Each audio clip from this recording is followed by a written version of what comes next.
Работа над ошибками. Сделали все прекрасно по всему периметру дома. Трещины и осыпающаяся штукатурка. Жильцы многоэтажки добились переделки капитального ремонта. Но точка в истории еще не поставлена. Жизнь без воды. Ну, сентябрь, конец сентября и октябрь – это вообще невозможно. Жители микрорайона страдают из-за постоянных порывов и отключений воды. В чем причина и когда это закончится? В 90 лет эта женщина вяжет, разводит цветы, готовит выпечку и даже ведет дневник наблюдения за погодой. И на это еще платок. Есть ли у нее секрет бодрости и энергичности? И какой курьезный случай навсегда запомнила ее семья и участковый? Серия, которая обещает быть жаркой. Нефтяник встретится с командами, которые находятся выше по турнирной таблице ВХЛ. Как прошла первая игра? В эфире новости Юго-Востока Татарстана, в студии Тимур Туманов. Здравствуйте. История 132-го проблемного дома на улице Шевченко подходит к своему концу. В первый раз активные жильцы обратились в нашу редакцию в конце июня. Они были недовольны качеством капремонта в своем доме. И до начала августа, пока в ведомствах города шли кадровые перестановки, ситуация с места не двигалась. Новое руководство Департамента развития решило внести ясность в конфликт между подрядчиками и местными жителями. Участники сели за стол переговоров. В итоге к октябрю уже новая подрядная организация переделывала огрехи своих коллег. А что мешает поставить, наконец, точку в этой истории длиной в 5 лет, расскажем в сюжете. Входные группы сделаны отлично. По сравнению с тем, что стройинжиниринг и ничего и не сделал. В итоге, в прошлом недовольные жильцы 132-го дома на улице Шевченко получили то, чего добивались от предыдущих подрядчиков. У нас было обговорено с Департаментом развития. Это отштукатурить цоколь, который разваливался, и как бы восстановить его и покрасить. Сделали все прекрасно по всему периметру дома. Сергей Щанкин во время первого этапа капремонта в 2018 году был старшим по дому. Тогда вместе с группой активистов они начали собирать материал для жалоб в надзорные органы. Длились разбирательства 5 лет, пока не настал новый сезон большого ремонта. Цоколь, видите, вот старые, они сверху пыльнули и все. Просто сверху. Тумбы, которые, вот видите, стоят, дальше пошли. Вот это все, она была развалена, сверху пыльнули, на следующий же год отвалилось. А так Сергей показывал фронт работ в августе этого года. С 2018-го Департамент развития поменял 2 руководителей. Настала очередь и нового руководства разбираться с проблемным домом и не менее проблемными подрядчиками. Плачевное состояние входных групп, осыпающаяся от любого неосторожного движения краска, на скорую руку замазанные швы. Список того, с чем остались жители после капитального ремонта 5-летней давности, можно продолжать. В 2023-м настал второй этап реконструкции.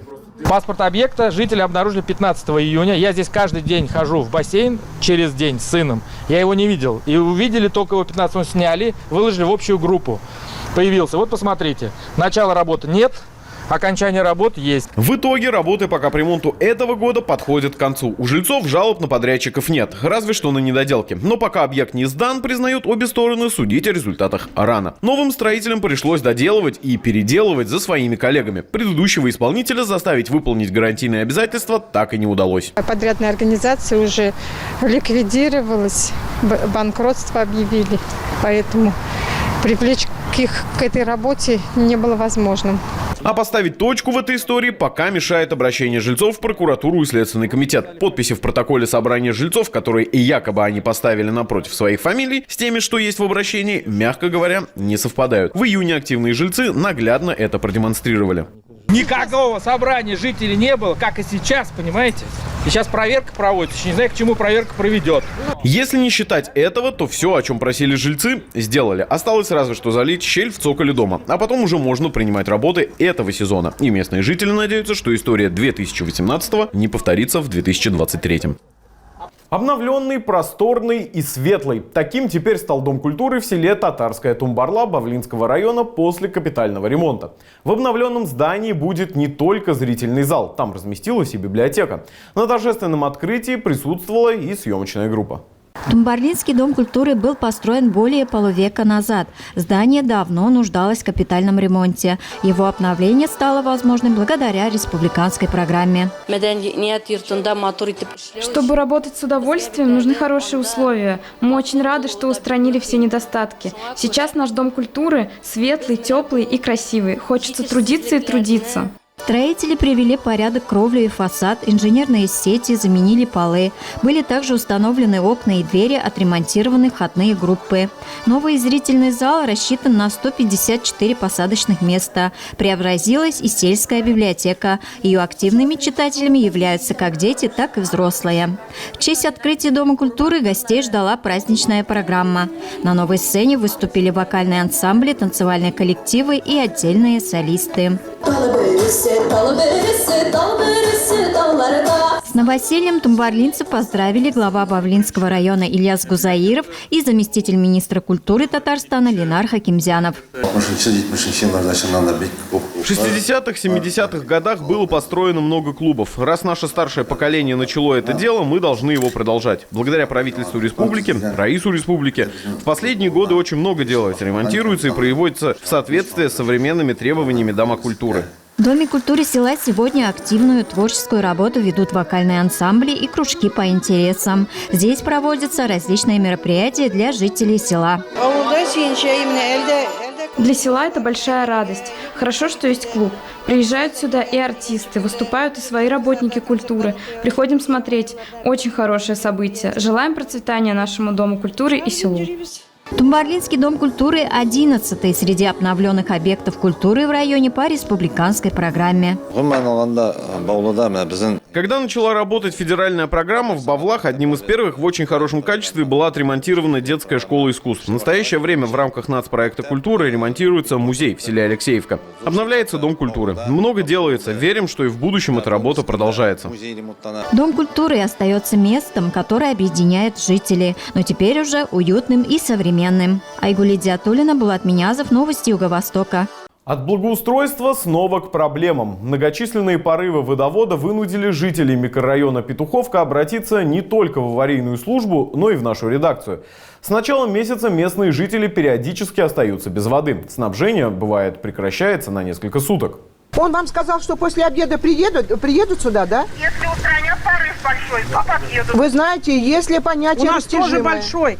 В начале месяца местные жители встретили утро без воды. Начали звонить в диспетчерскую водоканала. Недовольные горожане обозначают начало проблемы середины лета. А кто-то увидел предпосылки к будущей аварии еще в декабре. Началось порывы. Оперативно не приезжали, но часто отключение идет воды. Но сентябрь, конец сентября и октябрь, это вообще невозможно.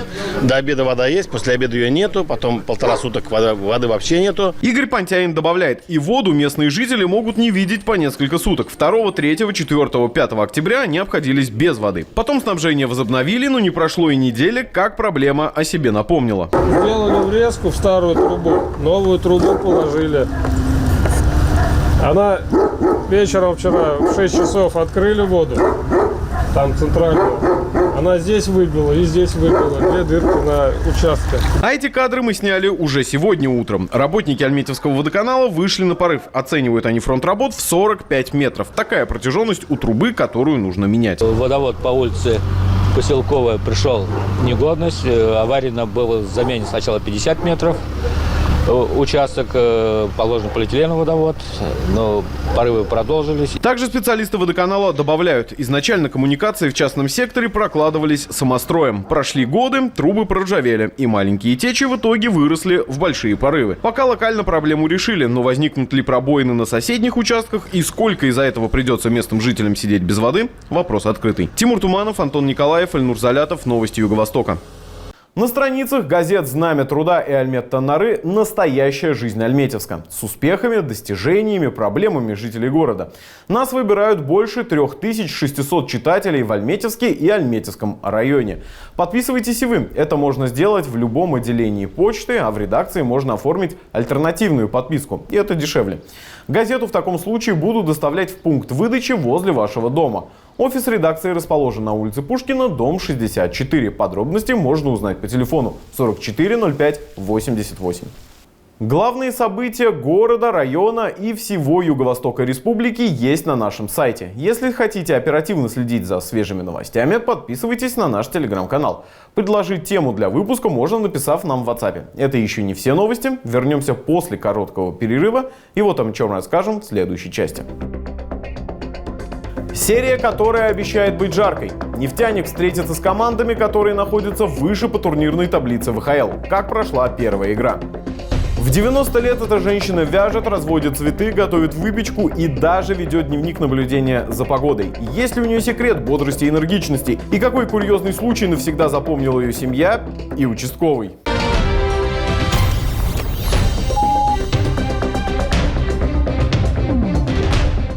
Тимур Нагуманов призвал жителей Альметьевска заняться вопросом газификации своих домов. Он говорил о программе догазификации в прямом эфире своего телеграм-канала и поторопил с покупкой оборудования и котлов тех жителей, к участкам которых уже подвели газ. Также Нагуманов привел данные, что сети газоснабжения доведены до границ 1803 земельных участков. Процент домов, присоединившихся к программе, составляет 46%. Мы видим сегодня, что многие, до кого дошел газ, работают над тем, чтобы создать свою внутреннюю сеть, контур отопления, закупить газовый котел и подключиться к внешней трубе. Но есть домовладения, которые пока еще в этом вопросе не шевелятся. Дорогие альметьевцы, я всех призываю, кому все-таки газ дошел, но мы видим, что холода уже наступают, самое время именно сейчас этим вопросом заняться, для того, чтобы морозы и период, когда возможно, будут особо большие счета за отопление, встретить уже газифицированными на 100% и отапливающими свои же жилые дома. Следующий сюжет о Самиге Галеевой. Она в свои 90 лет проявляет такую энергию, что позавидуют и молодые. В почтенном возрасте пожилая жительница Лениногорска увлеченно занимается вязанием, дарит свое тепло окружающим и заряжает позитивом всех, кто с ней общается. Любой молодежь с ней может поговорить хоть о чем. В доме у Самиги Шакировны Галеевой множество салфеток, носочков, кофт, накидок на стулья, связанных своими руками. Спицы бабушка держит в руках с 8 лет. Это лишь малая часть того, что она связала за свою жизнь. Почти все дарит людям. Больше 100 штук. Вот, таких дала. Тапочка, наверное, штук 200. Скоро помощь придет, им даю, газовики, им даю.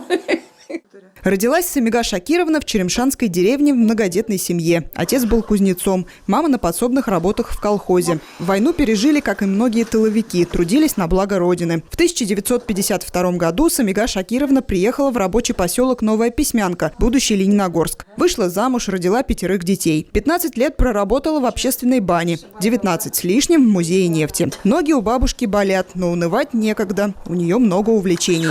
Когда холодно, я теплой водой поливаю. Раньше был огород, теперь его заменяют цветы, которые есть во всех комнатах. Больше 16 лет Самига Шакировна ежедневно ведет дневник наблюдения за погодой. Говорит, в этом году осенью мало дождей.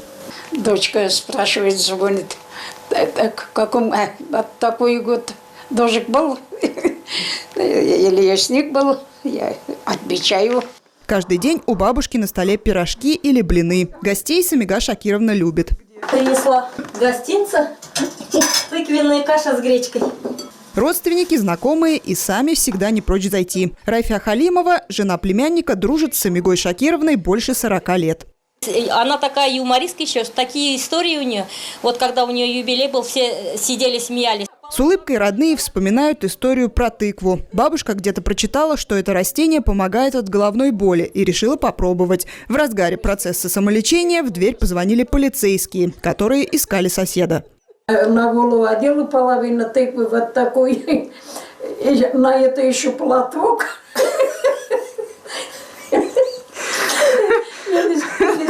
Как они не смеялись, не знаю. И что им говорю, это вы меня испугали, ведь сама испугала их. 8 сентября Самиге Шакировне исполнилось 90. Для всех она является примером, что жить надо с увлечением в любом возрасте. Наталья Лаганкина, новости Юго-Востока. Редакция газеты «Знамя труда» совместно с Управлением образования и Управлением по делам детей и молодежи проводит творческий конкурс «Мой наставник». Для участия нужно предоставить прозу или стихотворение, посвященное учителю или наставнику. Заявки принимаются до 20 декабря. Произведения будут опубликованы на страницах газет «Знамя труда» и «Альмет-Танары». К участию приглашаются школьники, студенты и представители работающей молодежи до 35 лет. Лучшие авторы получат возможность пройти пройти творческую стажировку в редакции. Все подробности и форма заявки есть на сайте и в наших группах в соцсетях. Спектакль по мотивам уголовного дела. Такую премьеру представил творческий коллектив Альметьевского драмтеатра на открытии сезона. Пьеса «Конократ» татарского классика Туфана Минуллина легла в основу одноименной работы драматурга Айдара Забарова. 40 томов уголовного дела вместо эпиграфа основаны на реальных событиях. А перед первым показом по традиции подвели итоги прошлого сезона и наградили особо отличившихся. Перед премьерным показом на первом вечере сезона подводят итоги предыдущего. Самым отличившимся по итогам прошлого года – награды. Безусловно, это особая форма искусства, которая, какие бы современные форматы к нам не приходили, театр, наверное, ничто не заменит. Никакой любой экран, никакой YouTube, интернет. Несколько кругов награждения позади. Среди всех выдающихся в новый 79-й сезон со званиями актриса года вошли Лилия Загидуллина и Резида Хайрдинова, а актер года – Алмаз Шагимарданов. А после части официальные собравшиеся приступили к главному событию вечера – к самой премьере.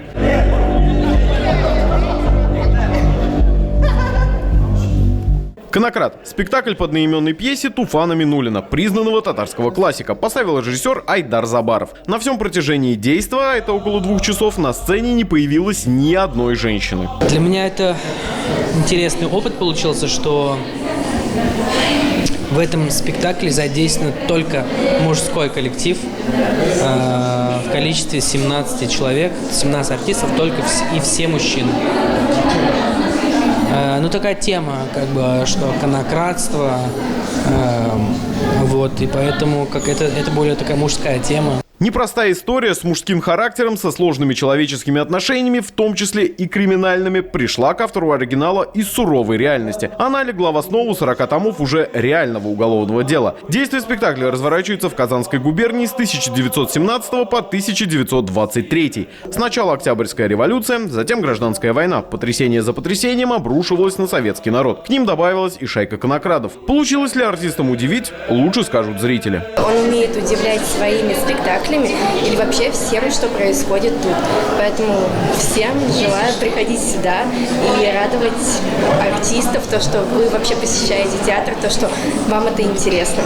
Виктория Гельманова сама начинающая актриса. Она участница театральной студии «Аулак». Но если в свой маленький театр она ходит как на работу, к своим старшим коллегам она приходит отдыхать. Не реже 2 раз в неделю. А желающие приобщиться могут найти афишу на сайте театра. Коллектив обещает своему зрителю еще несколько громких премьер в сезоне.